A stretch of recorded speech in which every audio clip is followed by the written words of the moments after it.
Ene, siin koolis on võimalik õppida ka teenindust ja ka toitlustuse valdkonda, aga mida siis konkreetsemalt? Ja teenindusosakonnas on palju erinevaid erialasid, et näiteks kutsekeskhariduse baasil saab meie osakonnas õppida koka, toitlustusteenindaja ja juuksuri õppekaval. Need on väga populaarsed erialad kõik. Ja tuleb veel uus eestikeelne õppekava, see on pagarkondiiter. Peale keskharidust on võimalik õppida juuksuri ja küünetehniku õppekavadel. Teie õpilased käivad ka mitmetel võistlustel. Milleks see hea on? Ja me osaleme päris palju võistlustel, nii Eestis kui Eestist väljas. Näiteks meie kokad osalesid sügisel Leedus võistlustel, kus meie õpilane saavutas teise koha.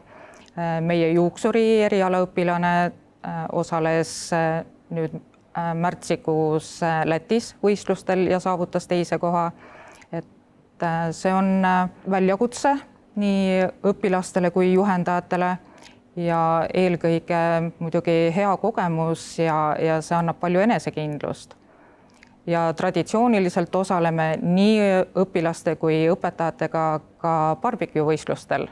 Suureks plussiks on see, et teil on ka oma restoranid ja praktika on ju ka õpilastele väga tähtis. Ja ikka. Et meil on 2 õpperestorani. Jõhvis on õpperestoran La Formi ja Narvas on õpperestoran Manufaktuur. Need on väga olulised tööharjumuse harjutamiseks, õppimiseks. Õpilased saavad kinnistada siin oma teadmiseid ja oskusi ja loomulikult siin saavad käia kõik kliendid ja meie õpilased saavad väga head tagasisidet klientidelt.